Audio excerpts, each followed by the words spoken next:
네, 10월 재보궐선거 앞두고 호남 지역 영광의 월세방까지 얻어서 적극적으로 선거 캠페인 준비하고 계신 분입니다.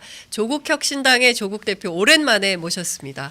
대표님 어서 오십시오. 예, 반갑습니다. 원래 저희가 추석 명절 전에 뵙기로 했었는데 예. 지역에 가 계시느라고 인터뷰를 못했습니다. 예, 아까 뭐 사회자 말씀하셨는데 영광에만 얻은 건 아니고요. 예. 영광, 곡성 각각 모두 월세 두 군데를 다 각각 얻으셨습니까? 방이 있습니다. 왔다 갔다 와, 아니 저기 그 곡성에는 신장식 의원만 있는 줄 알았더니 아니요, 신장시구는 책임 의원이니까 예. 아예 항상 있는 것이고 예. 저는 영광, 곡성, 부산을 계속 왔다 갔다 하는데 예. 부산은 뭐 제가 이제 고향이니까 문제가 네. 없는데 영광, 예. 곡성 각각 집이 있고요. 예. 이번 추석 연휴 기간 동안에 그 세 군데를 뱅글뱅글 돌았고 세상에. 일부- 더 야위신 것 같습니다. 예, 약간 먹는 건 좀 모자란데 활동량은 많으니까 예. 살이 좀 빠지는 것 같고요. 예. 그 말씀하신 김에 이제 얼마 전에 민주당의 모 의원이 조국은 부산을 뭐 내팽개치고 호남만 가냐 이런 말을 하시는데 예. 일정 공개된 일정만 보더라도 제가 부산에 열심히 갔던 걸 아실 텐데 네네. 왜 그런 말씀하시는 걸 모르겠어요. 추석날에 어머니도 못 뵙고 그 부산에 있었습니다. 예. 부산 금정구를 돌고 있었습니다. 그래서 예. 민주당 의원님들 예. 제 부산을 내팽개치지 않고 있으니까 그런 비난하지 말아주세요. 예, 내팽을 치고 있지 않다는 사실을 저희 취재 편의점을 통해서 다시 네. 말씀을 좀 드리고 있습니다. 주말에도 또 지역에 계셨던 거죠. 영광, 곡성 예, 다 이렇게 돌고 있습니다. 계속 예. 그 사진 페이스북에 올라온 사진을 보니까 예. 뭐 농사 짓는 사진도 올라오고 또 멜론 받으시는 것도 있고 토란 얘기도 있고 예, 실제로 지역을 이렇게 쭉 다니시면서 뭐 여론을 많이 들으실 텐데요. 어떤 말씀들을 제일 많이 하십니까? 시민들께서. 토란 캐는 사진 같은 경우는 이제 곡성에서 사진인데요. 네. 그 외 영광도 뭐 여러 가지 유사한 일정을 소화하고 있는데 네. 영광과 곡성에서 만나는 시민들 같은 경우 거의 공통된 얘기입니다. 이제 민주당이 이 지역에서는 집권당이다. 그러다 보니 유권자들은 선택지가 전혀 없었다. 그래서 민주당이 공천하면 찍는 것밖에 없는데 예. 이번에는 조국혁신당이 내주니까 흥미진진하다. 그래서 그 이전과 달리 두 당의 그 정책 공약 비교해 볼 수 있고 또 각 후보들도 비교해 볼 수 좋다라고 하세요. 물론 이제 민주당 입장에서는 그냥 후보만 내면 당선되는 그런 상황이니까 조국혁신당의 도전이 불편하겠죠. 네. 근데 선거란 것이 경쟁 없이 되겠습니까? 또 정치란 게 경쟁 없이 되겠습니까? 그래서 저는 좀 그런 불편함들을 넘어서야 된다고 생각을 하고 네. 실제 각종 여론조사에서도 그러하고 실제 제가 만나는 영광 곡성의 유권자들도 그러하고 기본적으로는 좋다. 이제 그 이전과 다른 상황이라서 너무 좋다. 네. 그리고 전국에서 영광 곡성에 관심이 집중되고 있지 않습니까? 네. 오늘 이재명 대표께서 영광 곡성에 내려간다고 들었습니다만은 네. 그러다 보니 최고위원회 회의 때문에. 그 유권자들은 좋아하세요. 즐겁다 하시고 네. 그 이전과 다르게 새로운 선택지 하나가 있게 되어서 비교 형량을 해볼 수 있었다란 할 수 있다란 말 꼭 하십니다. 네. 그 어쨌든 그 호남 지역에서는 그런 말씀들을 주로 들으시고 네네. 부산의 유권자들은 주로 어떤 말씀들을 하십니까? 부산 금정구 같은 경우는 지금 8번의 선거에서 7번이 국민의힘 계열이다 이겼습니다. 매우 그 이른바 험진 거죠.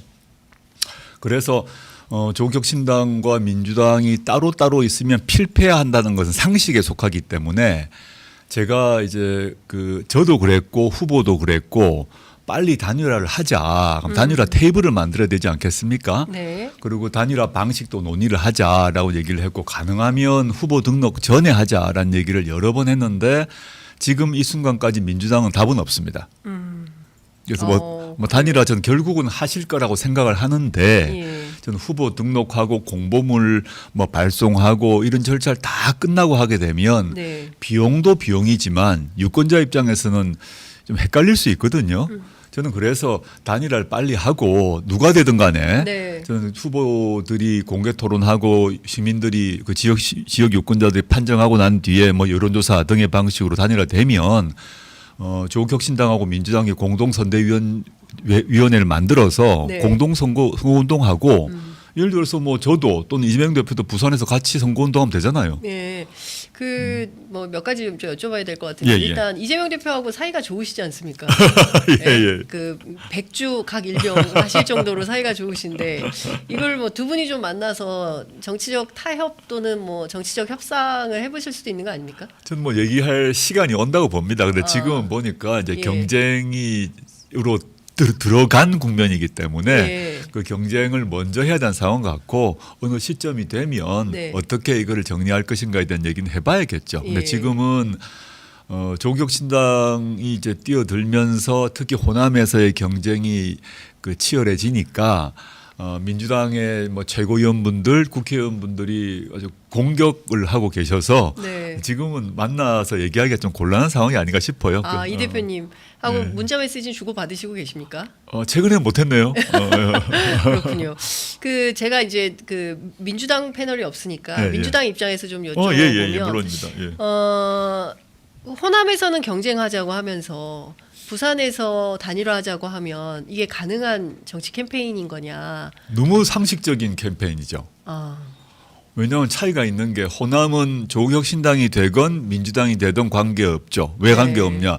물론 민주당 입장은 다를 수 있지만 윤석열 정권을 심판하고 윤석열 정권과 싸우고 이런 데 있어서는 조국혁신당 후보가 되건 민주당 후보가 되건 관계가 없지 않습니까? 네. 그러면 그걸 전제로 누가 더 지역 맞춤형 공약을 갖고 있는지 어느 후보가 더 도덕적으로 나은지 네. 능력이 있는지 네. 뭐 이런 주민들이 알 수 있는 거죠. 그중에 선택하면 그중에 어느 누구가 되든 간에 윤석열 정권과는 대립점에 서지 않겠습니까? 근데 그 점은 문제가 아니고 오히려 이제 그 지역에 걸맞는 사람 그리고 특히 영광곡선 같은 경우 뭐 영광곡선만은 아닙니다만 네. 호남에서 많은 재보궐선거가 있었는데 주로 민주당 후보가 되지 않았겠습니까? 네. 그리고 무소속 후보도 물론 되었는데 많은 경우 재보궐선거가 일어난 이유가 있잖아요. 네. 뭐냐 하면 선거법 위반이나 그렇죠. 돈 문제거나 등등이 네. 때문에 발생한 겁니다. 지금 그 광주 전남 지역에서 또 선거법 위반 많죠. 사건들이 또 많이 나오고 예상되고 있습니다. 있고 예. 그건 단순히 뭐 이제 지방선거만이 아니라 국회의원 선거 경우도 그런 문제가 우려되는데 네. 일단 호남 지역에서 대부분 민주당이 그 이제 자리를 차지하고 있고 일부 무소속을 차지하고 있는 상태에서 조국혁신당은 아예 의석이 없잖아요. 어느 자리든 간에 네네. 군수 자리건 또는 뭐 지방의회 자리든. 근데 그 내에서 여러 가지 문제가 일어났지 않습니까? 그에 네. 대해서 유권자분들은 이거 우리가 지금까지 민주당을 다 이렇게 밀어줬는데 재보궐선거하는 이유가 보통 다 그런 선거법 위반이나 돈 문제란 말입니다. 네네. 그러면 새로운 후보는 다르지 않을까라는 기대를 갖고 계세요. 그 점이 있고 부산 같은 경우는 다르죠. 네. 부산은 힘을 합해야 되는 게 힘을 합치지 않으면 무조건 국민의힘이 되기 때문입니다. 예. 근데 힘을 합쳐서 조국혁신당과 민주당이 단일 후보가 되게 되면 네. 바람일 겁니다. 저는 그렇겠죠. 한 번 지난 8번 중에 한 번을 꺾었거든요. 예. 근데 지금 따로따로 가게 되면 절대 못 이깁니다. 그럼 예. 모두 다 알고 있어요. 그러니까 조국혁신당과 민주당이 단일 후보를 내면 부산 금정구에 새로운 바람이 불면서 당선 네네. 가능성이 높아지는데 뭐 조국혁신당 민주당이 분열이 되면 당연히 해보나마나 하죠. 해보나마나 해보나마고. 국민의힘이 이기는 네네. 선거다. 네네. 이런 그거는 뭐 말씀. 이미 민주당도 알고 계실 것 같고 저희는 빨리 단일화를 하자고 여러 가지 요청 호소를 하고 있어요. 예. 근데 민주당에서는 무슨 이유인지 아직까지 공식적 답변이 전혀 없다. 아하. 그 때문에 우리가 기다려볼 생각입니다. 예. 지민비조가 지난 4월 총선 캠페인에서 굉장히 중요한 슬로건이었습니다. 네네네. 그때는 상당히 민주당하고 시너지를 많이 냈었고 우연치고는 참 공교롭게 그 지역의 대표님 가실 때마다 민주당 지역구 후보가 네네. 등장해서 서로 부둥켜 안고 예. 제가 그런 장면 취재를 많이 했습니다. 맞습니다. 현장에서. 맞습니다. 예. 예. 그런데 지금 막상 그 재보선 그 펼쳐지니까 이 지민비조라는 게 사라진 구가 됐나라는 생각이 좀 드는데 유권자 입장에서 일단 보자면요. 첫째는 총선과 지방선거는 다르잖아요. 네. 저희가 지난 4월 10일 총선에서 제가 2월 13일 날 창당 선언을 할 때부터 지금까지 하나도 네네. 변하지 않은 게 있습니다. 조국혁신당의 노선인데 네. 전국에서 1대1로 윤석열 정권 심판 구도를 만들자라고 2월 13일 날 얘기했고 그때부터 한 번도 바뀐 적이 없어요. 네. 1대1 선거 구도를 만들기 위해서 지난 총선에서는 저 지역구에 하나도 안 낸 겁니다. 네. 그래서 그 조국혁신당을 지지한 분들에게 지역구를 민주당 찍으라고 저희가 얘기를 했습니다. 근데 많은 분들이 약간 착각을 하고 있는 게 민주당의 공식 입장은 지민비조 아니었습니다. 그렇죠. 1번과 3번 찍자였잖아요. 예, 13, 예, 뭐 1번과 9번 찍자 아니었습니다. 그래서 예. 지금 1번과 9번 찍자고 하는 것은 민주당의 공식 입장이 아니라 범민주 진보 유권자들의 집단지성의 판단이지 민주당은 이른바 몰빵론이라는 걸 했지 않습니까? 맞습니다. 1번, 3번을 찍자가 민주당의 공식 입장입니다. 물론 민주당 분들 중에서 많은 분들이 1번, 3번을 찍지 않고 1번, 9번을 선택해 주셨죠. 지민비조를 선택해 주신 겁니다. 네. 너무 감사하게 생각한다 하고 다시 한번 감사하다는 말씀 드리고 제 말은 그 시기든 지금 시기든 1대1 구도를 만들던 것이 조국혁신당의 입장이고 그럼 바뀐 게 없어요. 네. 그러면 이제 부산에서는 당연히 1대1 구도를 만들어야 되죠. 그런데 호남에서는 왜 경쟁하냐? 경쟁이 지방혁신에 도움되기 때문입니다. 그리고 그 호남 같은 경우는 호남에서 국민의힘 후보가 지금 나왔는지 안 나왔는지도 잘 모르겠고 나왔다 하더라도 아무 의미가 없어서 윤석열 정권 심판을 한다는 의미가 없어요 지금. 네. 그러면 뭐가 남느냐? 호남에서의 지금 지방 이번 재보궐선거의 의미는 윤석열 정권 심판이 아니라 호남에서 영광 곡성에서 앞으로 지방 정치 혁신, 지역 균형 발전, 그다음에 깨끗한 후보 깨끗한 군수 이걸 하려면 어느 쪽이 나은가를 경쟁을 해야 되는 거죠. 모순되지 않는다라는 네. 말씀드리겠습니다. 오늘 아침 앞서 말씀 주신 대로 민주당 지도부가 영광곡성 지역발전 관련돼서 현장 최고위원회를 열었는데요. 박찬대 원내대표는 영광곡성 지역발전에는 민주당이 더 유리하다. 무소속이나 소수정당이 더 잘하겠는가 아니면 국회 과반 의석을 가진 정당이 예산 확보를 더 잘하겠는가 이런 말씀하셨고요. 이재명 대표는 더 세게 말씀하셨습니다. 영광 재보선 선거에서 민주당이 부진할 때는 민주당 지도 체제에 위기가 올 수도 있다. 뭐 이런 얘기 하셨습니다. 2기 민주당 지도부를 맡아서 첫 번째 선거를 치르는 것인데 결과가 이상하게 나오면 민주당 지도체제 전체의 위기를 들고 올 수가 있다.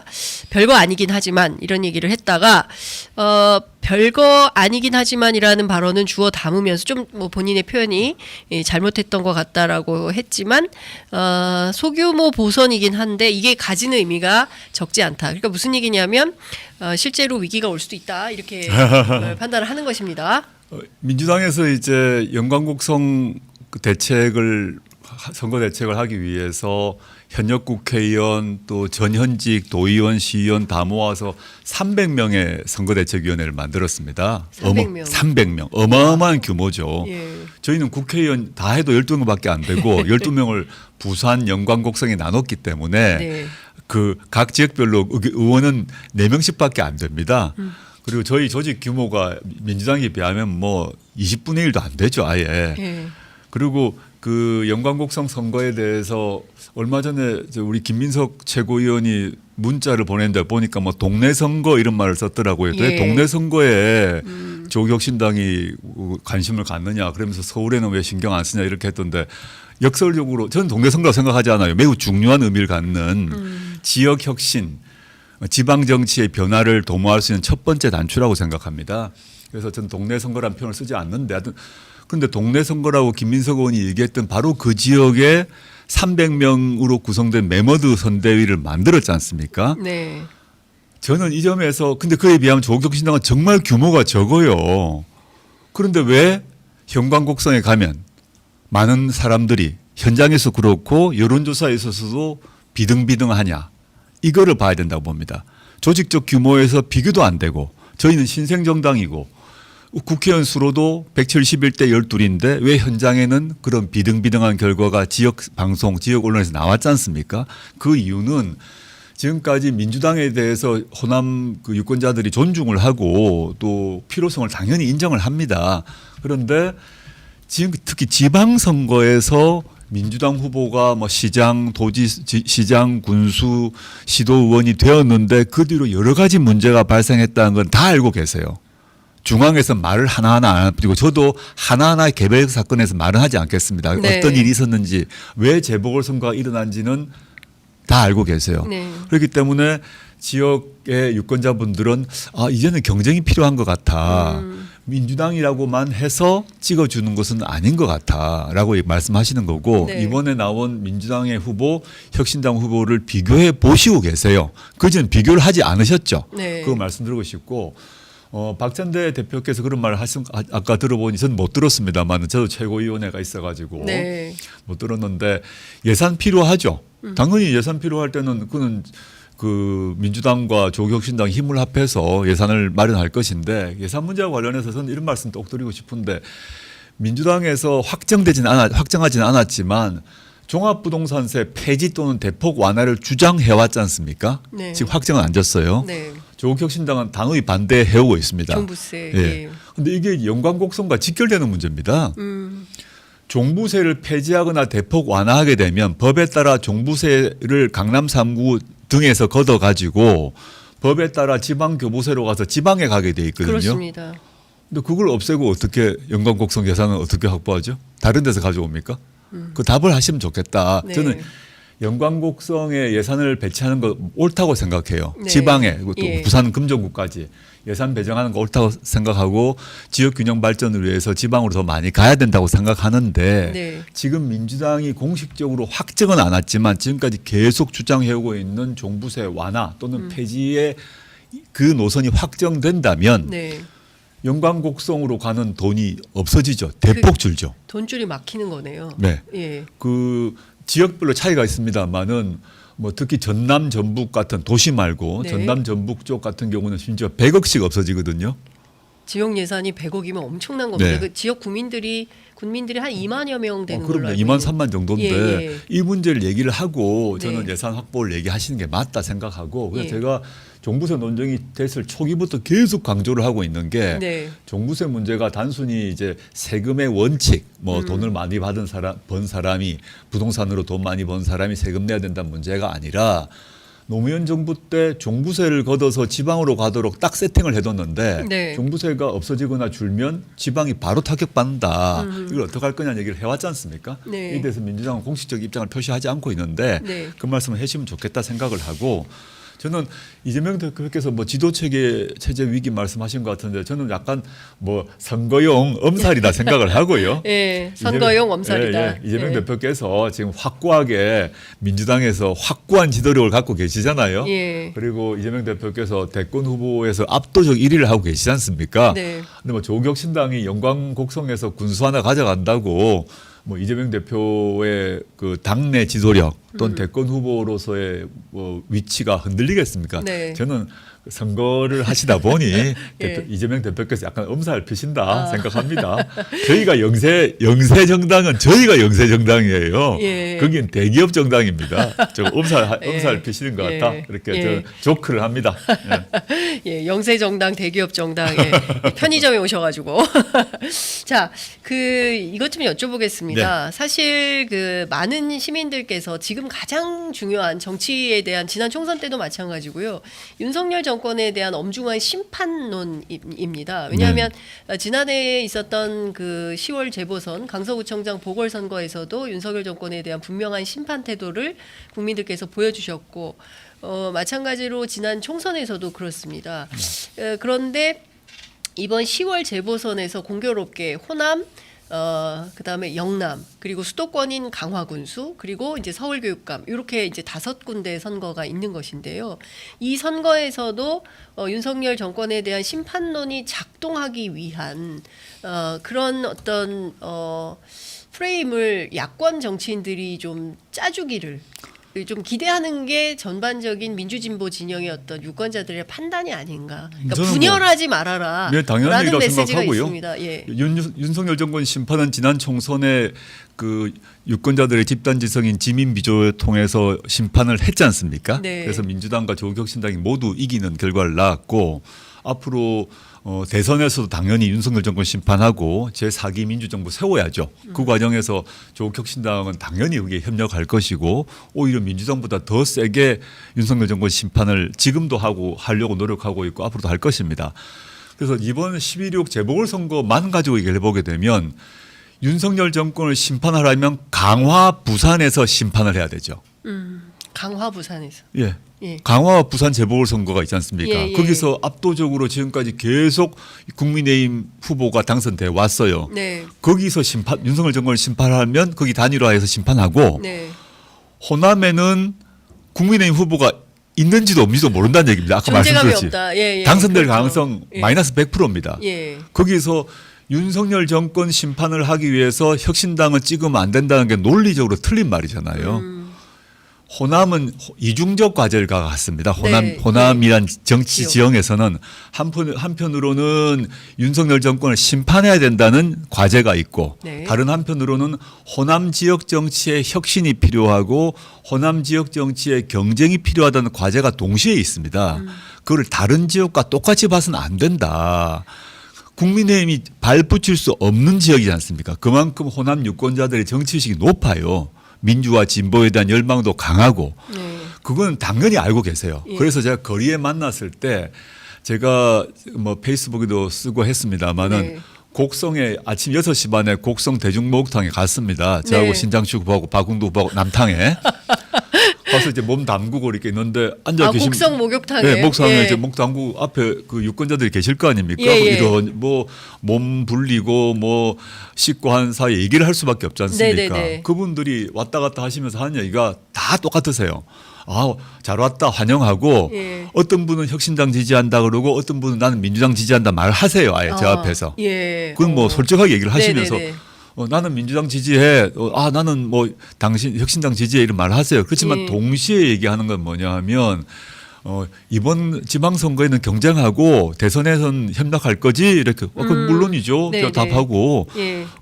이번에는 경쟁하시게 그리고 대선에선 협력해서 정권 교체하시게 이런 말 꼭 하세요. 예. 그게 제가 만난 영광곡성의 보통 사람들의 제가 들은 거의 90% 이상의 말씀이세요. 예. 지금 민주당을 지지하는 또 민주당 후보를 지지하는 분들도 똑같이 말씀하세요. 경쟁하는 거 좋은 것 같다고. 네네. 혁신당 지지한 사람 말고. 예. 근데 그분들은 이번에 민주당이 이길 거야. 난 민주당을 밀 거야 하시면서도 네. 이번에 오니까 괜찮은 것 같다고. 아하. 우리 민주당이라고 하시는데 우리 민주당도 이제 긴장하게 되고 예. 후보 문제도 정책 문제도 돌아보게 된다고 얘기를 예. 꼭 하세요. 그게 저는 조국 혁신당의 효과라고 생각합니다. 그래서 이거를 지역을 다 뭉뚱그려 가지고 윤석열 정권 심판하기 위해서 무조건 단결하자 이런 말이 한편으로는 맞는 말이지만 그거는 자세히 보게 되면 각 지역의 특수성을 무시하는 얘기다. 네. 강화나 부산에는 그 말이 무조건 맞아요. 네. 그 단일화해서 심판해야죠. 네. 근데 그 영광곡성은 다른 상황이다. 그걸 무시하고 영광곡성에서 민주당 후보를 찍어야만 윤석열 정권 심판이 된다? 그건 제가 아니라 네. 거긴 유권자들이 납득할 수 없는 논리죠. 그러니까 지금 중요한 그 재보선 전략 얼마 안 남았습니다. 이제 한 뭐 2, 3주 정도 남은 건데요. 호남에서 민주당과 혁신당의 대결 구도를 조중동이 세게 보도하고 있습니다. 네네. 예, 제가 보기에는 중요한 포인트는 인천 강화와 부산에서 야권 연대가 어떤 방식으로 펼쳐져서 1대1 구도를 만드느냐. 이제 이게 아니라면 근데 민주당 이제 그 전략가들 제가 취재해 보면 어떤 얘기 하냐면 이번 선거는 보나마나 2대2다. 여이 야이. 그러니까 네. 민주당이 그 영광곡성을 가져가고 국민의힘이 강화와 부산은 가져간다. 서울 선거는 어떻게 될지 지켜봐야 될 것 같다. 이렇게 이게 결론이다. 이렇게 얘기를 뭐 민주당 전략가들 주변에 그렇게 만들고 싶으신 것 같고 네. 조국 혁신당은 그 야의 이 중에 하나를 주지 않으시겠다는 거 아니겠습니까? 네. 그래서 이제 강화와 부산은 무조건 국민의힘, 호남 두 곳은 모두 민주당이 가져가야 된다는 것이 민주당의 목표겠죠.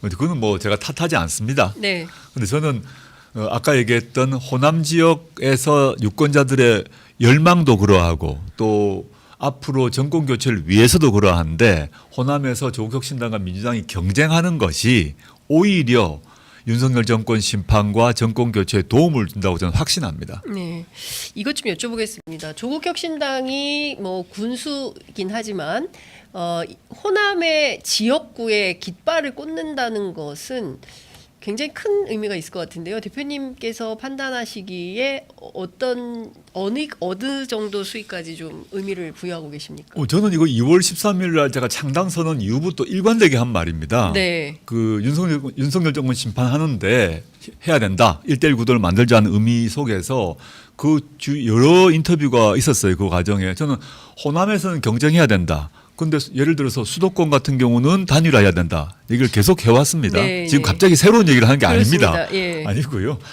호남 같은 경우는 지금 호남에서 이번에 군수 또 향후에 또 내년에 또 생길 것 같단 말입니다. 내년 4월에 재보궐선거가 또 예상되는데 그 경우도 조국혁신당 후보를 낼 겁니다. 네. 그리고 26년 6월에 지방선거가 전국적으로 열리지 않습니까? 네. 그 경우도 저는 호남에 낼 겁니다. 그것도 다른 지역도 이제 고민을 해봐야 되는데 호남만 질문하시니까 저는 호남을 두고 뭐 조국혁신당과 민주당 영토 싸움 이런 얘기하는데 그런 차원이 아니라 호남 유권자 입장에서는 조국혁신당이나 민주당이나 윤석열 심판을 위한 도구 이 점에서 같습니다. 네. 그 차이가 뭐냐면 호남 정치의 혁신. 호남이 이제 호남 지역 정치는 더 바뀌어야 된다 생각을 하고 계세요. 네. 호남에서 예를 들어서 지금 조국혁신당의 후보와 민주당의 후보를 비교해 보게 되면 똑같이 호남 분들이시고 똑같이 윤석열 정권 반대하시는데 살아온 경력과 비전과 정책이 다르거든요. 네. 윤석열 정권에 반대한 점은 같지만 그 삶이 다르다 말입니다. 그러면 무조건 앞으로 민주당 후보만 선택이 돼야 된다? 이게 호남 유권자에게 좋은 요구이냐? 저는 아니라고 생각하고 호남 유권자분들도 비교 선택할 수 있는 상품을 비교 선택하는 것처럼 네. 유사한 상품이 있으면 비교 선택해보고 자기에게 맞는 걸 선택하는 거 아니겠습니까? 근데 그런 게 필요한 것이고 예를 들어서 뭐 서울시장 선거가 있다 합시다. 뭐 몇 년 네. 뒤지만 예. 그 경우는 어떻게 아주 정말 치열하게 붙어서 아주 아슬아슬한 차이로 국민의힘이 이기느냐 범야가 이기느냐 결정이 날 거 아닙니까? 네. 그 경우는 당연히 이제 국민의힘 후보가 서울시장 후보가 되지 않도록 당연히 단결해서 단일화해야죠. 대선은 더 말할 것도 없고 네. 이 점은 제가 아마 수십 번 수백 번 반복해온 그러니까요. 얘기다라고 예. 말씀드리고 싶습니다. 당장 그 부산 금정에서 민주당은 김경지 후보로 단일화해야 된다라고 주장을 하고 있습니다. 조국혁신당은 류재성 후보가 현재 뛰고 있는데요. 민주당에서 아무 연락이 없다고 하는데 시간은 빠닥빠닥 가고 있기 때문에 어느 쪽에서든지 단일화 협상을 제안해야 되는 것은 아닌가라는 생각이 좀 드는데 만약에 민주당에서 요구가 없다면 완주하십니까? 일단 김경지 후보로 단일화하자고 민주당이 얘기하는 거는 뭐 민주당도 할 수 있는 얘기죠. 근데 단일화 협상 얘기, 단일화를 하자, 단일화 협상 단일을 만들자는 얘기를 저희가 여러 번 얘기를 했거든요. 근데 이제 민주당이 바라는 것이 우리는 단일화 협상에 응하지 않을 테니까 혁신당이 후보를 철회하라 이런 요구는 할 수 없는 것이죠. 그거는 정치 도의상 할 수 없는 것이죠. 단일화 협상에 응하고 어떤 식으로 언제 어떻게 단일화를 할 것인가 방법을 논의하는 것이 맞다 생각합니다. 그러니까 유권자들 입장에서는 인천 강화는 누군지 후보도 잘 안 보이는 것 같고요. 예, 그래도 부산 금정은 두 후보가 있기 때문에 부산 두 후보 금정도 김경지 후보도 좋은 후보라고 저는 생각을 하고 그분 변호사시거든요. 예. 전략공천 되신 걸로 알고 있는데 유재성 후보도 변호사십니다. 맞습니다. 예. 근데 두 분 다 윤석열 정권에 대해서 비판적 의식을 갖고 계신 걸로 알고 있습니다. 근데 두 분이 변호사로서 각각 어떤 길을 걸으셨는지는 살펴보셔야 되는 거죠. 제가 굳이 자랑을 하자면 부산 지역 법조계나 시민사회단체에서 두 사람 다 변호사니까 물어보시는 것도 괜찮다. 네. 저는 유재성 후보가 훨씬 경쟁력이 있고 또 민주진보 진영의 가치에 부합되는 삶을 살았다고 생각해요.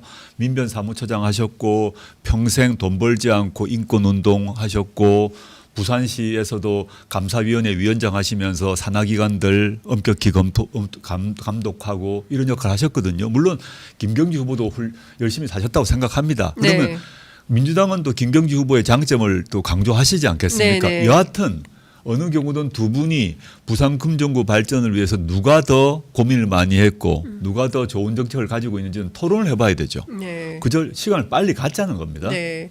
어쨌든 시간이 뭐 빠닥빠닥 다가오고 있기 때문에 10월이 가기 전에 어쨌든 단일화 협상을 통해서 흔쾌히 그 윤석열 정권 심판할 수 있는 구도를 만들어 드리는 것이 당연히 그래야죠. 예, 그래서 정치권의 만약에 도리가- 김경지 후보로 단일화된다면 예. 저는 김경지 후보 당선 위에 뛸 것입니다.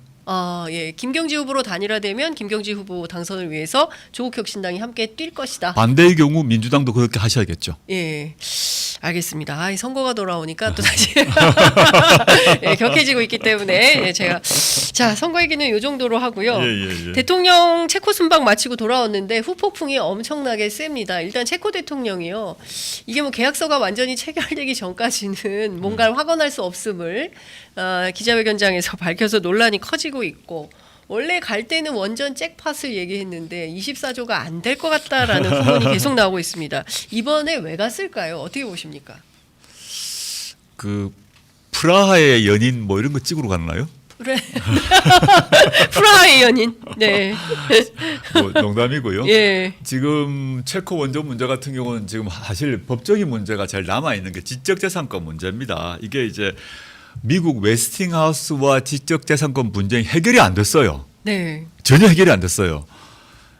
한국과 체코 정부가 합의한다고 해결될 게 아닙니다. 애초에.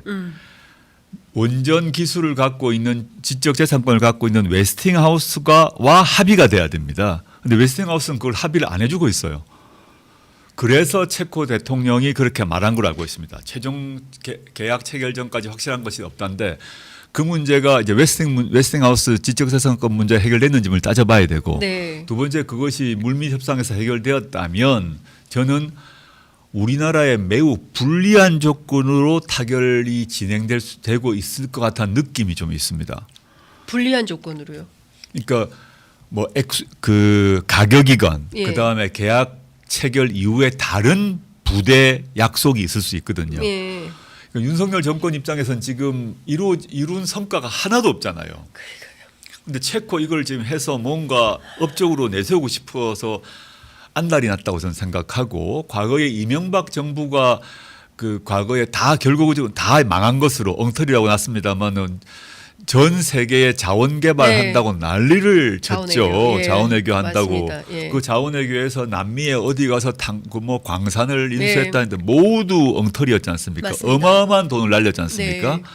업적이 안 나오니까 해외 나가서 하고 그 돈을 누가 빼먹은지도 알지 못하고 있는데 이 체코 원전 같은 경우도 윤석열 정권이 업적이 지금 전혀 없는 상태고 나올 것 같지도 않고 하니까 그런 차원에서는 같다고 봅니다. 그래서 원전 세일즈라고 했는데 24조 원이 그대로 확보될지 미지수라는 보도가 벌써 나오고 있다고 나오고 네, 있더라고요. 그렇습니다. 예. 근데 이면 계약이 있을 수도 있다고 생각해요. 좀 두고 봐야겠습니다. 네.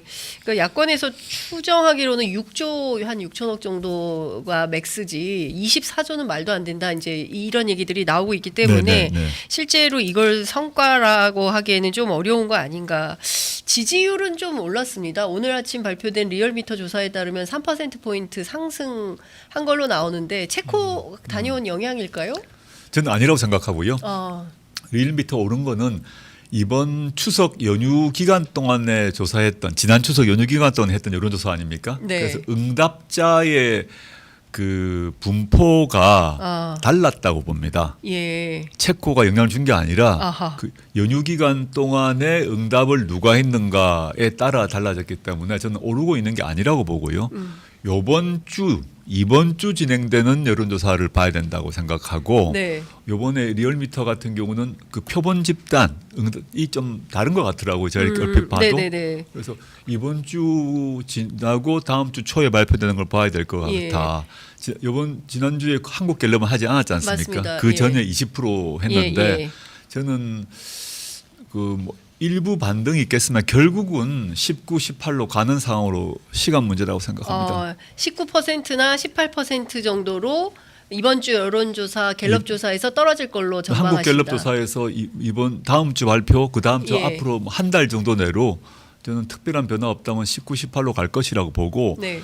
왜냐하면 이제 새로운 업적이 체코 원전은 말이 안 되는 업적이 예. 안 되고요. 지금 벌써 나오고 있는 뉴스토마토가 시작한 네. 김건희 씨 공천 개입 문제가 이제 차례차례 다른 언론들이 달라붙었단 말입니다. 예. 오늘 9시에는 그 장인수 기자가 네. 새로 녹음 테이프 튼다고 하더만요. 예. 그리고 그 뒤로 다른 제가 아는 바로는 다른 몇몇 언론 좀 주요 언론 예. 좀 규모가 큰 언론에서도 이미 취재가 시작된 것 같습니다. 예. 그러면 그것이 지금 차례차례 나올 것이기 때문에 예. 이 문제는 김건희 씨가 바로 연결되는 문제이기 때문에 체코 원전 등으로 이거를 뭐 벌충할 수 없을 거라고 봅니다. 네. 그 말씀하신 대로 뉴스토마토 보도에 따르면 김영선 전 의원의 공천과 관련해서 2022년도 재보궐선거 그리고 올해 있었던 4월 총선에서도 명태균 씨라는 사람과 김건희 여사가 본인 주장에 따르면 뭐 문자 메시지를 주고받으면서 전략 공천을 요구했었고 관련해서 김 여사가 뭐 나는 뭐 힘이 없고 뭐 하더라도 경선해야 된다 뭐 이런 주장을 했다는 것이고요. 네네네.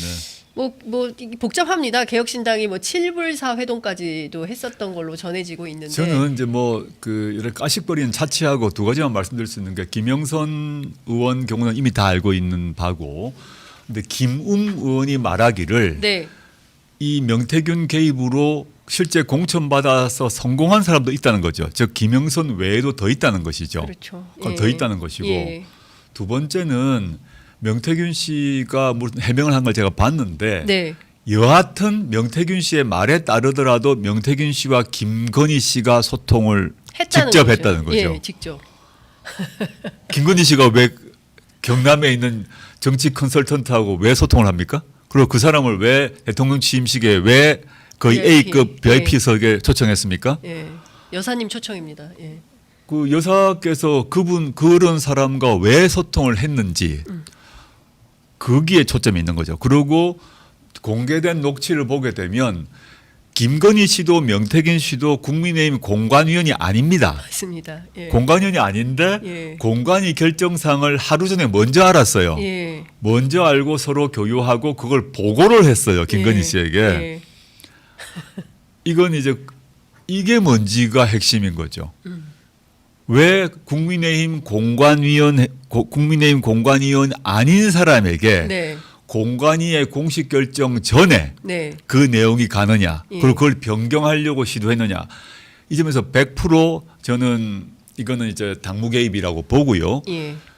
수사가 들어가면 네. 그게 뭐 검찰이야 할 리가 만무하니까요. 예. 특검법 통과해서 수사가 들어가면 김건희 씨는 100% 기소될 사건이라고 봅니다. 100% 기소될 거의 사건. 뭐 윤석열 대통령 아직 개입 증거가 안 나왔지만 예. 지금까지 나온 방증만으로도 이 정도인데 수사가 들어가게 되면 예. 김건희 씨 개입은 눈에 뭐 불을 보듯이 뻔하다고 보고 기소되지 않을 수 없는 사안이에요. 김건희 네. 씨는 예. 그거를 저는 김건희 씨와 윤석열 대통령이 알고 있는 거라고 봅니다.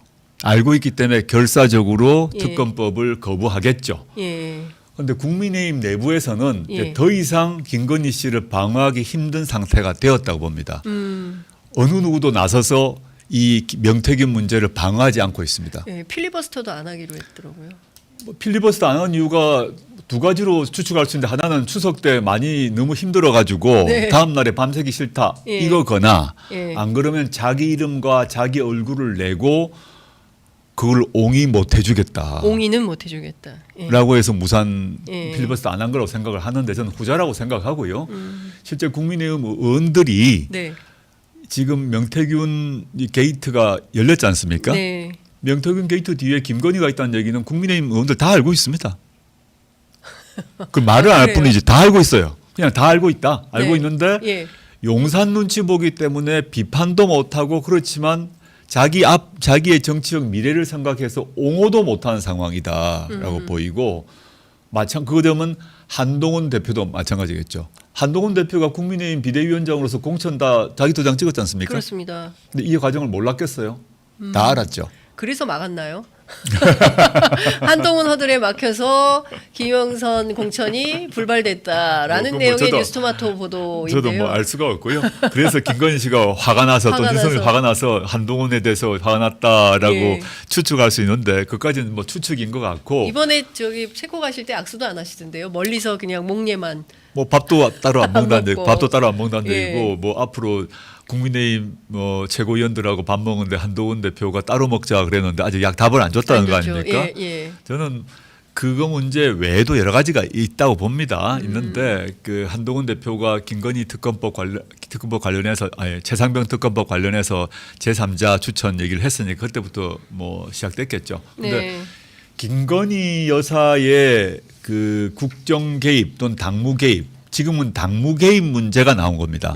그런데 국정 개입도 조만간 나올 것이라고 봅니다. 국정 개입도요. 당무 말고, 즉 당무 국민의힘 공천 개입은 지금 꼬리가 밟힌 거 아닙니까? 예. 그런데 당무 개입 말고 국정 개입도 조만간 나올 것이라고 보고 이를테면 어떤 인사 개입 이런 거 그런 거죠. 말씀하십니까? 예, 장관, 차관, 인사 장차관. 개입 이런 문제가 나올 것이라고 보고 예.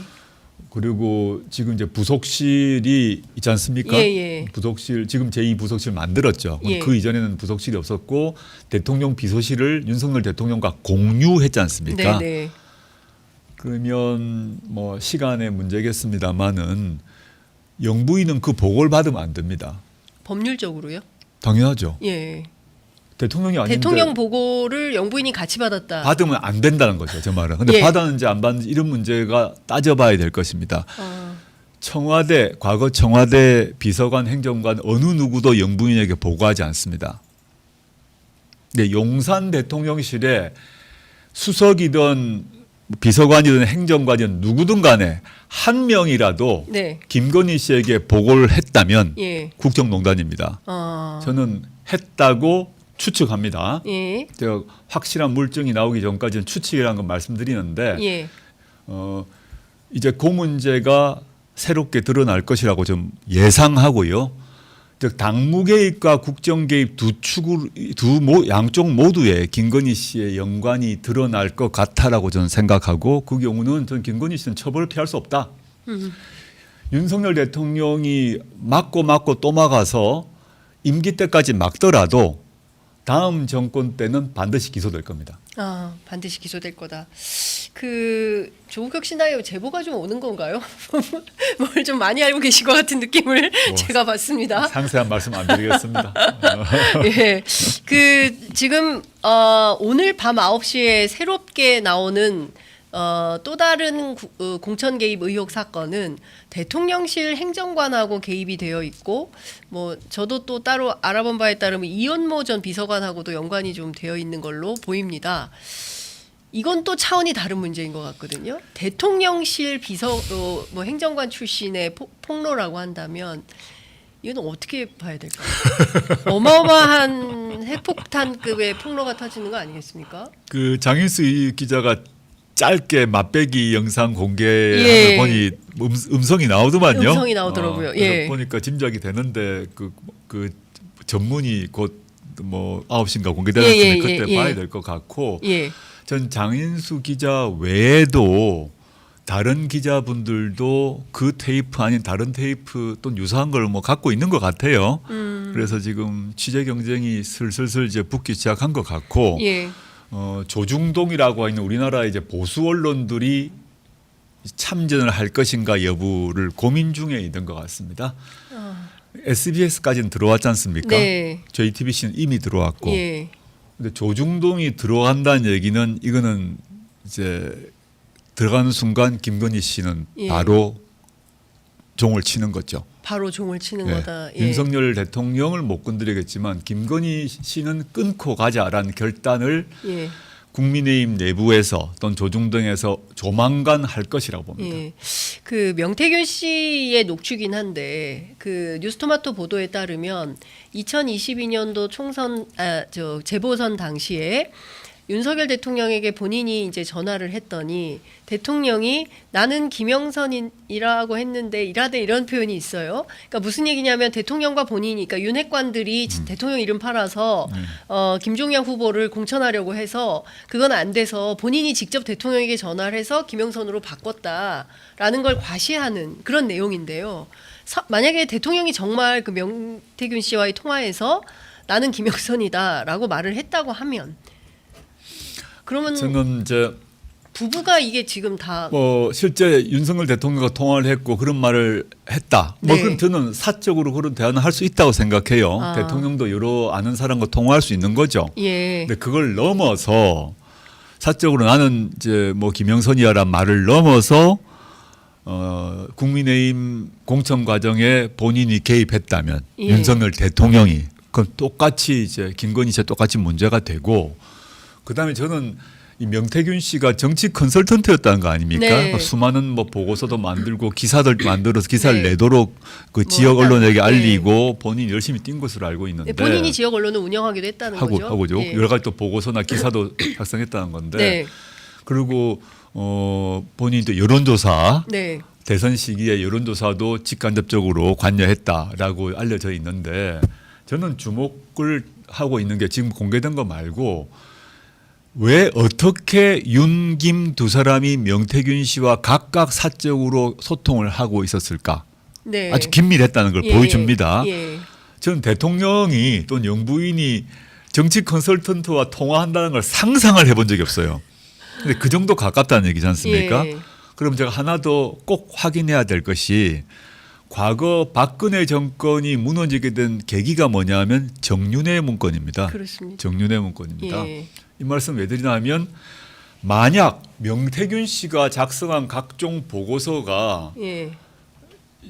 이제 윤석열 김건희 씨에게 들어가서. 부정기적으로 보고되고 예. 그것에 따라서 국정 운영이 이루어졌다. 아. 대통령 비서실이 아니라 예. 명태균 씨가 수시로 보고서를 올리고 그 보고서가 영향을 주고 통화도 하고 네. 이거 뭡니까? 국정농단이죠. 이게 국정농단이에요. 예. 국정농단입니다. 복잡한 게 아닙니다. 예. 공식적 선이 아닌 사적으로 많은 사람들이 대통령께 조언을 할 수는 있는데 우리가 최순실 정윤회 그 사태를 돌아가 보시면 네. 최순실 정윤회는 아무것도 아니에요. 그러네요. 근데 이 사람이 문건도 올리고 연설문도 고쳐주고 맞습니다. 연설문 고쳐줬잖아요. 예. 최순실 씨가. 전실. 예. 또 정윤회 씨는 또 뭘 올렸다는 거 아닙니까? 네. 이걸로 난리가 났죠. 국정농단의 출발이 된 겁니다. 맞습니다. 근데 명태균 씨는 본인이 정치 컨설턴트인데 정치 컨설턴트가 하는 여러 일 중에 하나가 보고서 올리는 겁니다. 보고서 만들어서 많은 정치인들에게 또 대권 주자에게 자기 보고서 돌리거든요. 예. 명태균 씨가 어떻게 해서 윤, 김 두 부부와 친해졌을 것인가? 대선 시기 이후에 지금까지 얼마나 많은 어떤 내용의 보고서를 올렸는지 수사를 해야 됩니다. 그렇습니다. 명태균 씨 휴대전화, 예. PC 없앴을지도 모르나 예. 그거 다 기록에 있을 거라고 보고 예. 그 수발신 내용이 있을 거 아닙니까? 네. 이메일로 보냈다면 그걸 봐서 수신자가 누구냐? 김건희 씨 있잖아요. 그렇겠죠. 아니 본인이 스스로 밝힌 바에 따르면 그러니까 그걸 예. 대가로 김건희 씨는 뭘 줬을까? 아, 윤석열 대통령은 이 사람에게 어떤 보상을 했을까? 예. 지금 거론된 사람들 말고 말이죠. 예. 인사 관련해서 이런 문제를 봐야 되는데 지금 명태균 씨의 그 지금 명태균 게이트의 문이 열렸고 네. 문을 열었지 않습니까? 네. 시작됐는데 문을 열고 앞에 멀리 보이는 사람은 딱 두 사람 얼굴이 보인다는 거죠. 그렇죠. 예. 그러면 지금 말씀 주신 대로 뭐 뉴스토마토에서도 그런 예고를 했습니다. 정윤회 문건 그래요? 예예예. 그 취재한 박형광 기자가 대표님 말씀하고 비슷한 맥락의 예, 인터뷰를 이제 최근에 한 적이 있는데요. 그리고 제가 알기로는 이 뉴스토마토 다음 보도가 누가 명태균을 윤석열 김건희에게 소개했는가가 이제 제가 알기로는 그 주제어인 걸로 압니다. 예. 그래서 어떻게 가까워지게 됐고 이 사람들이 어떤 이른바 이제 보고 문건을 올리고 어떻게 일을 했는지에 대한 내용이 이제 드러날 걸로 보이는데요. 윤석열 대통령이 본격적으로 대권 후보가 되기 전부터 관계를 맺고 있었던 사람이고 네. 그 전부터 검찰총장 말기 또는 예. 대선 후보가 되기 전 예. 뭐 이 정도의 시간인데 그때 수많은 사람이 이제 윤석열 당시 총장 또는 예. 전 총장에게 달려갔겠죠. 예. 당신을 대통령 만들겠다. 이런 과정에서 그 중에 한 사람이라고 생각하고요. 예. 그 과정 그게 이제 윤석열 대통령이 집권하고 난 뒤도 이 사람이 취임식에 VIP석에 앉았잖아요. 네. 윤석열 대통령의 부친 바로 뒷좌석에 앉았더만요. 네. 그 정도로 비중 있는 사람으로 배치되었다는 거고 그러니까 이 사람이 선거 캠페인 때 역할을 한 것 말고 네. 윤석열 정권이 출범하고 난 뒤에 무엇을 했는가 네. 여기에 저는 포인트가 있다고 봅니다. 이 두 가지가 중요한 것 같습니다. 하나는 이런 문제들을 검찰 수사를 통해서 뭐 이종호 씨도 마찬가지고요. 삼부토건. 예, 예. 그러니까 뭔가 좀 조사가 진행이 돼야 되는데 검찰이 전혀 움직이지 않는다라는 문제가 있고 또 하나는 빠르면 내일 윤석열 대통령이 최혜병 특검법, 김건희 특검법 등에 대해서 거부권 행사를 하게 되면 다시 이제 재의결을 해야 되는데 이 재의결의 벽을 넘어야 특검으로 갈 수 있는데 이게 뭐 이러저러한 의혹을 기자들이 취재해서 밝히는 것은 할 수 있지만 여론을 형성하는 것 그 이상으로의 어떤 진전을 낳기는 어려워서요. 예, 예. 정치적으로 결국에는 정치가 해결해야 될 몫인 것 같습니다. 이 두 가지 의제를. 뭐 검찰이 할 가능성은 없죠. 그러니까요. 없고 예. 지금 심우정 검찰총장이 하겠습니까? 뭐 전혀 안 할 거라고 보고요. 그다음에 특검은 김건희 씨 자신이 알 거예요. 이거 특검법 통과되면 내가 죽는구나. 알기 때문에 남편한테 얘기하지 않겠습니까? 무조건 막아달라고 네. 할 거고 이제 국민의힘이 갈등일 것인데 지금 한동훈 대표의 행태로 봐서는 온갖 논리를 펴가지고 재의결 반대하려고 할 것입니다. 그 한동훈 대표가 그렇게 뭐 정치적 소신이 있는 사람 같지는 않고 예. 윤석열 대통령 눈치 보고 있는 사람이기 때문에 그리고 윤석열 대통령이 아직까지는 한동훈 대표를 쫓아낼 수 있는 힘은 있거든요. 아, 내년 지방선거, 내년 예컨 재보궐, 예. 내년 4월 재보궐 선거가 뭐 10몇 군데 일어난다면 거기서 패배를 하게 되면 그걸 계기로 쫓아내겠죠. 뭐 빠르면 10월 재보선 이후 끝낼 거다라는 소문도 있긴 뭐 합니다. 그것도 뭐 두고 봐야겠는데 예, 예. 적어도 내년 4월까지 네. 놔뒀다가 내년 4월 재보궐 선거 책임 빌어서 정리하려고 할 거라고 보는 게 왜냐하면 26년 지방선거의 공천권을 한동훈 대표에게 줄 리 만무하다고 생각하기 때문입니다. 아하. 예. 그걸 예. 줄 리가 없다. 예. 예를 들어 서울시장 공천 문제를 한동훈 대표에게 맡긴다. 뭐 그럴 리는 뭐 윤석열, 김건희 두 분의 성정상 네. 불가하다. 그런 것은 있을 수 없다고 생각하고요. 그래서 한동훈 대표 같은 경우는 일종의 시한부 상태죠. 네. 그래서 어찌 감히 그 특검법 찬성으로 얘기를 하겠습니까? 뭐 기대하지도 않고 저는 이게 안 된다 그러면 저는 국정조사로 이제 네. 길을 가야죠. 가야 되는데 그것도 물론 여야 동의 문제가 있습니다만은 네, 여야 합의가 안 되면 국조가 불가능한 건가요? 꼭 그렇지는 않은데요. 예. 그 통상은 여야가 합의를 해 왔는데 네. 국민의힘이 국정조사도 안 하겠죠. 그럼 단독으로라도 해야죠. 야 단독으로라도 해야 된다고 그러면 봅니다. 지금 당장 어쨌든 그 9월부터는 이제 정기국회가 시작이 돼서 정기국회도 해야 되고 그리고 동시에 국정조사. 근데 국정조사로 또 밝힐 수 있는 그러니까 특검하고는 또 비교할 수가 없지 않습니까? 그 조사의 맞습니다. 내용이라든가 예, 처벌이라든가 또 예. 9월 10월에는 국감이 있지 않습니까? 그렇습니다. 국감이 예. 이제 우선이 될 수밖에 예, 없는데 저는 뉴스토마토의 그 보도가 일종의 신호탄이라고 생각하기 때문에 네. 이후에 시민들의 그 감시 또 언론들의 취재 네. 등을 통해서 추가적으로 몇 개가 더 나오면 저는 검찰도 또 국민의힘도 지금까지와 같은 그런 소극적 태도를 그대로 유지하기는 힘들 거라고 봅니다. 저는 네. 이제 이 언론의 역할이 매우 중요하게 되었다 생각하고 지금 박근혜 정권 국정농단 관련해서 예. JTBC 보도 외에 TV조선의 보도에서 크게 또 터졌지 않습니까? 네네네. 전 이게 이제 그 초입구로 들어가고 있다. 우리 형국, 우리나라의 지금 현재 정치 상황이. 네. 그래서 이번 하반기, 특히 이번 가을과 겨울이 그런 문제로 정말 뜨거울 것 같다라는 생각을 해봅니다. 네. 어떤 일이 발생해도 이상하지 않다 생각합니다. 그렇군요. 연말 안에 뭔가 터져도 터질 것이다. 이제 네, 네. 이렇게 전망을 하시는군요.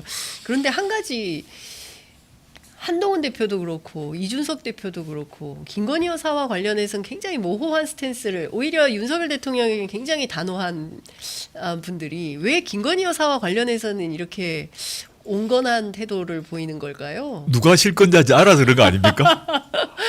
실권자가 예. 실제로 마포대교 행보를 보면 어휴. 네, 확실하게 누가 실권자인지 부의원 최종 의사결정을 누가 한지를 잘 알므로 네.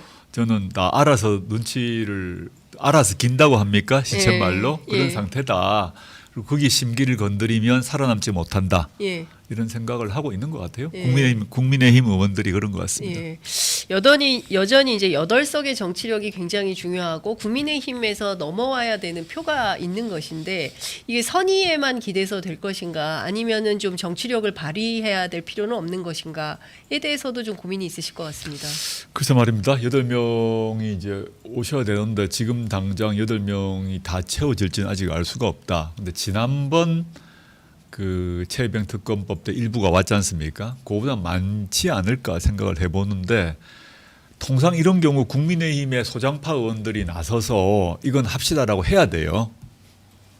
근데 한동훈 대표는 차치하고 네. 국민의힘의 초선 소장파 의원들의 이 자신의 정치적 미래를 생각하면 그분들은 윤석열 정권 끝나고 난 뒤도 국회의원 하려고 할 거 아닙니까? 그렇죠. 근데 이 사람들이 그 사람들마저 거의 지금 꼬리 내리고 있는 모습으로 보여서 예. 온갖 뭐 핑계를 가지고 법적인 법적인 논리를 구사해서 악법이다 이러면서 아마 동조할 가능성이 있다고 생각합니다. 네. 재의결 시점은 언제가 좋다고 보십니까? 그럼 뭐 굳이 지금 판단할 뭐 만약 대통령이 내일 거부권 행사하게 되면 뭐 24번째 거부권 행사를 하게 그렇죠. 되는 거거든요. 재의결 문제 같은 경우는 이제 민주당하고 얘기를 해서 예. 그 재의결 하려면 한 명이라도 빠지면 안 되지 않습니까? 예, 시점 예. 잘 맞춰서 서로 결정을 해야죠. 예. 예. 그 윤 대통령이 그리고 또 김건희 여사가 뭐 공적 마인드가 그렇게 센 분들이 아니기 때문에 여론조사가 아무리 떨어져도 그리고 뭐 그 거리에서 광화문 촛불 집회가 뭐 수십만이 모인다 하더라도 별로 그렇게 개의치 않을 거다 이런 전망도 있습니다. 저도 그렇게 생각합니다. 아 그러세요?